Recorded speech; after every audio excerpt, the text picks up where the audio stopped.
ఈ 23వ కీర్తన సహజంగా Sunday school పిల్లలు ఈ కంఠిత వాక్యాలను ఉంటాయి, బైహార్ట్ చేస్తారు. కంఠస్థ వాక్యాలు అంటారు. ఈ కీర్తన గ్రంథంలో మరి 1వ కీర్తనని, 15వ కీర్తన, 100వ కీర్తన అలాగా కొంచెం సులభంగా ఉన్నవి పిల్లలు ఏం చేస్తారంటే బాగా చక్కగా వాటిని నేర్చుకుని సండే స్కూల్లో వాళ్ళు చెప్పడం జరుగుతుంది. అయితే ఈ వాక్యంలో ఉన్నటువంటి పరమార్థం, అసలు దావీదు మహారాజు ఎంతగా దేవుణ్ణి రుచి చూచి, ఎంతగా దేవునిలో ఆయన అనుభవించి, క్రీస్తుని అనుభవించి, దేవునికి ఆయనకు మధ్య ఉన్నటువంటి ఆ యొక్క సహవాసం, ఆ యొక్క సంబంధాన్ని గురించి చక్కగా ఆయన వివరించి రాస్తారు. ఈ కీర్తనలు రాయడానికి, ఈ రీతిగా ఆయన పాడుకోవడానికి కారణం ఏంటంటే, ఆ మొదటి వచనంలో చూస్తే ఒక మాట ఉంటుంది. స్టార్టింగ్ లో 23వ కీర్తన మొదటి వచనంలో ఉంటుంది, యెహోవా నా కాపరి, నాకు లేమి కలగదు. ఆమేన్, హల్లెలూయా. ఆయన ఆ మాటని ఎంతో హృదయపూర్వకంగా ఏం చేశాడంటే పాటగా పాడుకున్నాడండి. అసలు ఆ గ్రంథం పేరేంటి? కీర్తనలు. కీర్తనలు అంటే పాట. తన హృదయ అంతరంగంలో నుంచి ఆ పొంగుకొస్తున్నటువంటి ఆ అనుభవాలు ఆయన పాటగా రచించాడు.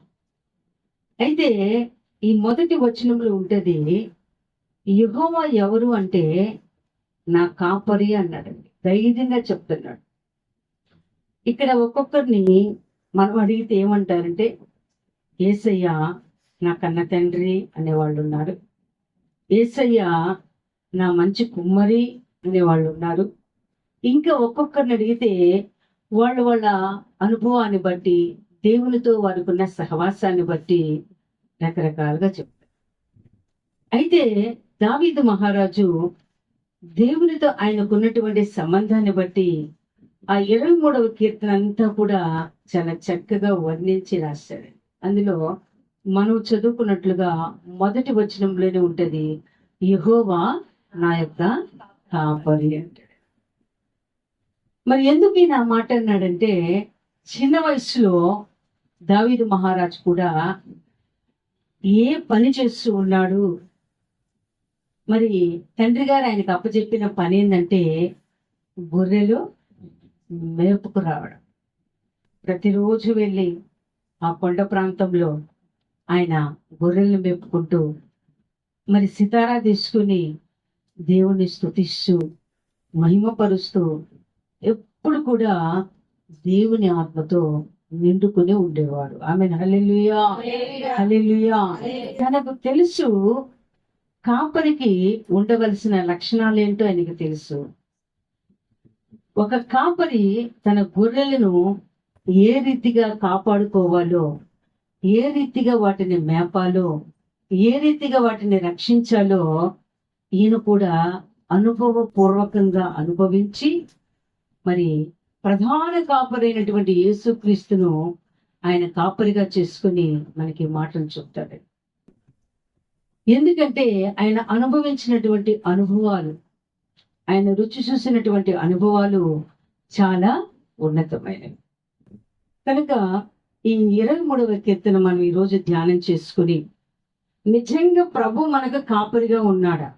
ప్రియమైన దేవుని బిడ్డ, ప్రతి ఒక్కరు అంటామండి, యేసయ్యా నా తండ్రి, నా కాపరి, నా రక్షకుడా, నా యాజకుడా, ఎంతో చక్కగా ఆయన వర్ణిస్తాం. ధవళవర్ణుడా, రత్నవర్ణుడా అంటామండి. అయితే నిజంగా ఆయన స్తుతిస్తున్నటువంటి మన జీవితంలో ప్రభువుకి మనకి మధ్య అలాంటి అనుబంధం ఉందా?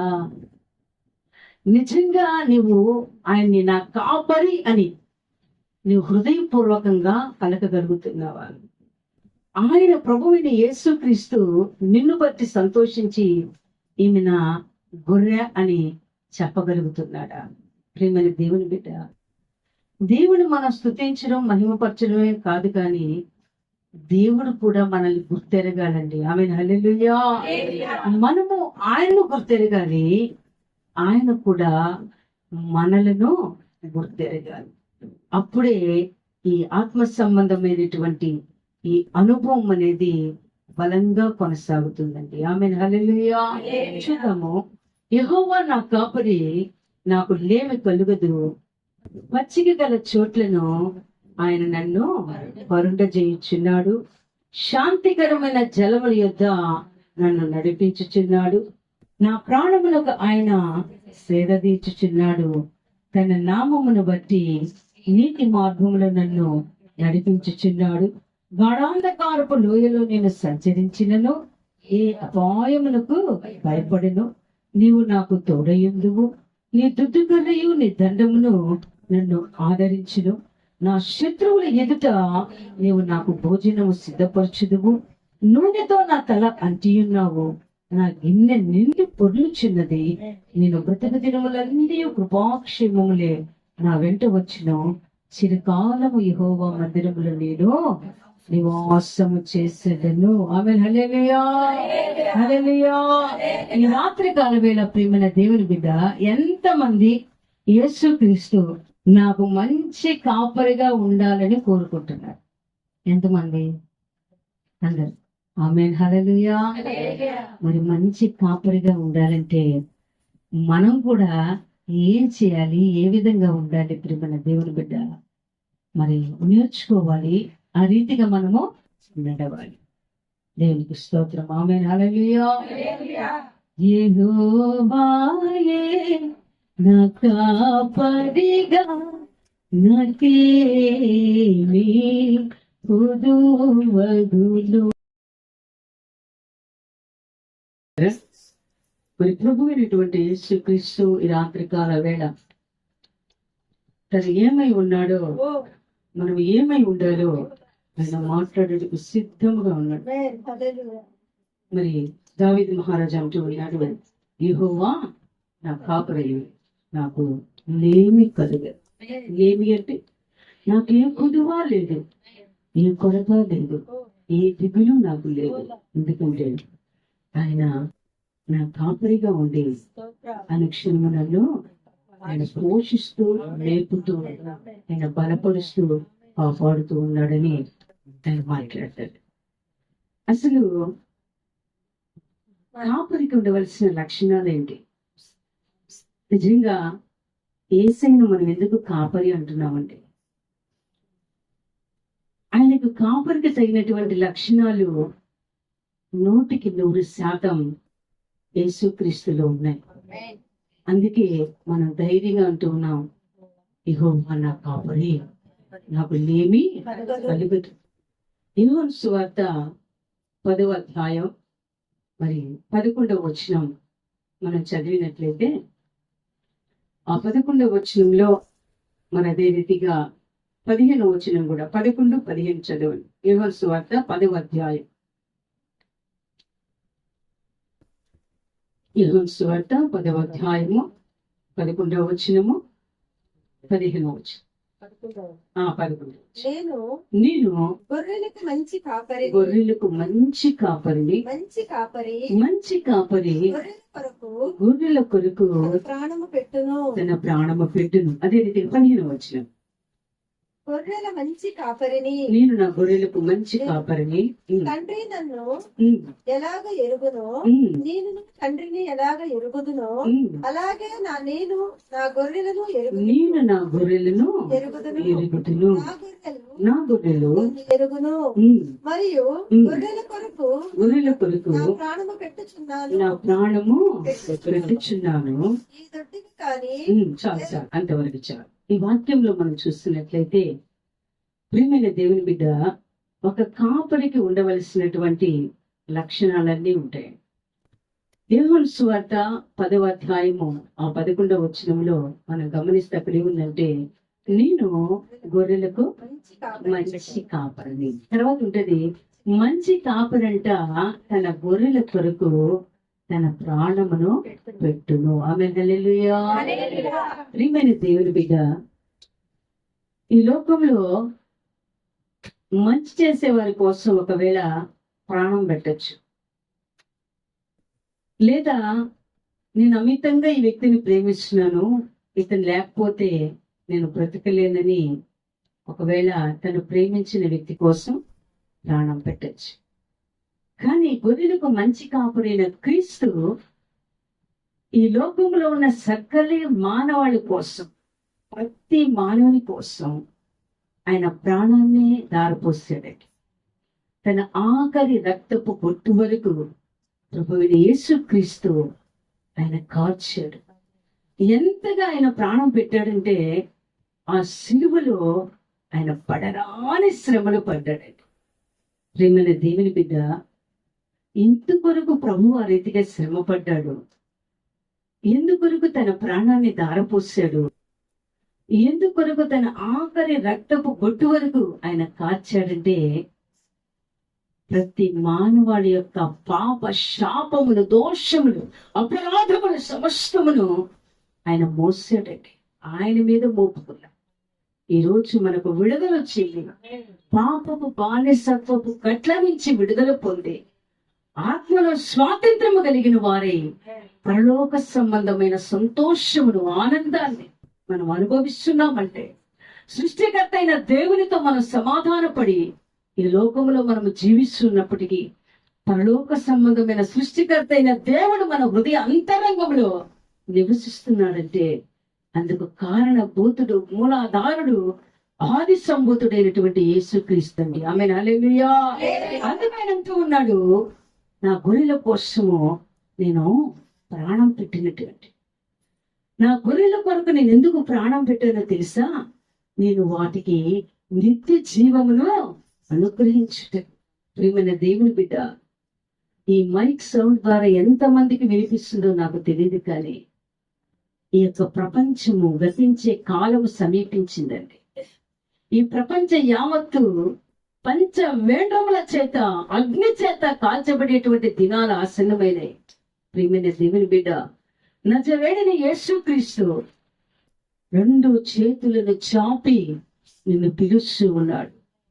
ఎవరైతే యేసుక్రీస్తుని వారి హృదయ అంతరంగములో దేవదేవుడిగా అంగీకరించి ఎవరైతే వారి హృదయాలను ఆయన చేర్చుకుంటారో, ప్రియమైన దేవుని బిడ్డ, ఆయన అంటూ ఉన్నాడు, నేను నీకు మంచి కాపరిగా నేను ఉంటాను. ఇంత మాత్రమే కాదు, కానీ నా గొర్రెల కొరకు నేను ప్రాణం పెట్టడమే కాదు, కానీ నా గొర్రెల చుట్టూ నేను కంచి వేసి నా దుట్టు కట్ట నేను చేతబూని నా గొర్రెలు నిన్ను కాపాడుకుంటూ వస్తూ ఉన్నాను. ఎవరి దగ్గర నుంచి ప్రేమైన దేవుని బిడ్డ అంటాడు, శత్రు సమూహాల నుంచి కాపాడుతాడంట. అపవాదైనటువంటి సాతాను, దురాత్మ శక్తులు ఈ ప్రపంచాన్ని ఏలుబడి చేస్తున్నాయి. ప్రియమైన దేవుని బిడ్డ, నువ్వు యేసు ప్రభుని గుర్తెరిగినా గుర్తెరగకపోయినా ఆయన అంటూ ఉన్నాడు, నీ కొరకు నేను ప్రాణం పెట్టాను, ఈ రోజు నేను పిలుస్తూ ఉన్నాను, నీ కాపరిగా ఉండాలని నేను ఆశపడుతూ ఉన్నాను. ప్రియమైన దేవుని బిడ్డ, యేసుక్రీస్తు ఎవరి రాత్రికాల వేళ ఎవరితో ఆయన మాట్లాడుతున్నాడో నాకు తెలియదు, కానీ ఆయన ఆత్మ నన్ను ప్రేరేపిస్తూ ఉన్నది. నిన్న ఆయన పిలుస్తూ ఉన్నాడు. ప్రియమైన దేవుని బిడ్డ, నిన్ను పిలుస్తూ ఉన్నాడు. పెంచగలిగిన తోటలోకి నీవు రావాలని, ఆయన సంఘంలోకి నీవు చేర్చబడాలని, ఆయన దేవుడు ఎవరో తెలియక నీ జీవితంలో నలిగిపోతూ ఉన్నావని ప్రియమైన దేవుని బిడ్డ నిన్ను పిలుస్తూ ఉన్నాడు. ఆయన అంటూ ఉన్నాడు, నేను నీకు మంచి కాపరిని. ఆమేన్, హల్లెలూయా, హల్లెలూయా. ప్రార్థన చేసి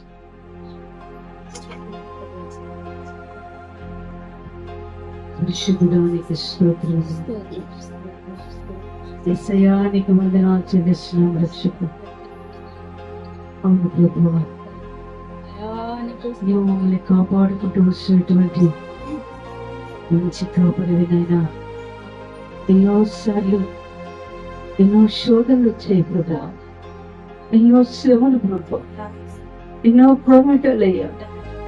అయ్యా చుట్టూ చీకటి అనుకుంది, నేను నా స్థితి ఇంతేనని అనుకున్నప్పుడు యూదాగోత్ర పొదమ సింహమైన మీరు వాగ్దానం చేస్తున్నటువంటి మీరు ప్రభు నా ముందు ప్రత్యక్షమైనటువంటి దేవునికి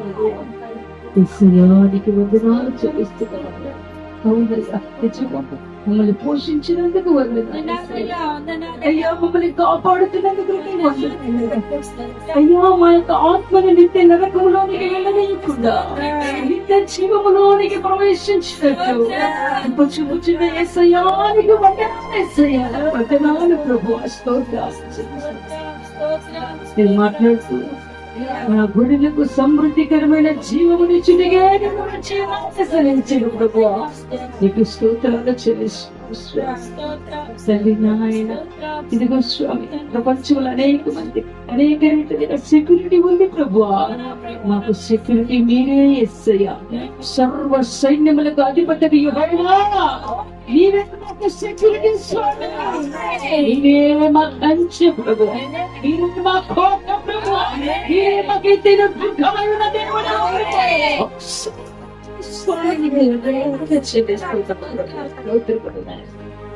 రాత్రి కాలం వెళ్ళలేదు శశివాళ్ళ కుటుంబాన్ని జ్ఞాపకం చేసుకోవాలి. బిడ్డలు ప్రభు అనాయన నిన్ను నమ్మితే నిన్ను కాపరిగా చేసుకోవాలి. ముందుకు సాగుతూ ఉన్నారయ్యా. అయితే శోధనలు, శ్రమలు, పోరాటములు వస్తాయి, కానీ వాటన్నిటి నుండి నేను తప్పిస్తానని వాగ్దానం చేసిన దేవా నీకు వందనాలు చెల్లిస్తున్నాను. బిడ్డల కుటుంబానికి మంచి కాపరిగా ఉండండి, ప్రధాన కాపరిగా ఉండండి. బిడ్డలను మీరు పోషించండి, ఆత్మీయంగా, ఆర్థికంగా, ఆరోగ్యపరిచేస్తారు. బిడ్డల కుటుంబాన్ని దీవించండి నాయన. వారి జీవిత కాలం అంతయు ప్రభు కృతజ్ఞత కలిగిన వారుగా నాయన తండ్రి, నాయన నిన్ను వెంబడిస్తూ ప్రభు ఈశ్వరము నాలుగిస్తూ ప్రభు నాయన అయ్యా తండ్రి, నన్ను నమ్మకస్తులుగా జీవించి బిడ్డలకు దయచేయండి. సౌరి ప్రజలు బట్టి మీకు వందనాలు, వారికి ఇచ్చిన బిడ్డలిద్దరిని బట్టి మీకు వందనాలు, వారి రక్త సంబంధికుల బట్టి వందనాలు. మీ బిడ్డల కుటుంబాలుగా నాయన యేసయ్యా నిన్ను నాయన గుర్తెరగాలి. యేసయ్యా నిన్ను దేవదేవుడిగా అంగీకరించాలి ప్రభు. నిత్య జీవంలో నీకు ప్రభు బిడ్డలందరూ ప్రవేశించాలి. ఆ రీతిగా బిడ్డల కుటుంబాన్ని దీవించమని ఆశీర్వదించు. ఇంకా నా తండ్రి ఉన్నతమైన స్థితిలోకి, స్థాయిలోకి బిడ్డల కుటుంబం వచ్చినట్లు కృప చూపమని ప్రార్థిస్తాను. నాయన కూడి వచ్చిన బిడ్డలందరినీ కూడా జ్ఞాపకం చేసుకుని, ఎంతమంది అయితే నీ వాక్యాన్ని అంగీకరించి కాపరిగా నిన్ను చేసుకుని అయ్యా నిన్ను వెంబడిస్తాను ప్రభు, నిన్ను గుర్తిరిగానయ్యా. మీరు కూడా నన్ను నా తండ్రి తిరిగి స్వామి అయ్యా తండ్రి నాయన ఏకాత్మతో స్వామి కలిసి నీతో ప్రయాణం చేయగలిగిన కృపలు దయచేయమని ఎంతమంది బిడ్డలైతే ప్రార్థిస్తున్నారు మరి ప్రార్థన మీరు అంగీకరించి, ఆరోగ్యించి, దీవించి, ఆశీర్వదించి మీకు వందనాలు చెల్లిస్తాను. యేసయ్య నామమున ప్రార్థించి వేడుకొనిచున్నాను తండ్రి. ఆమేన్.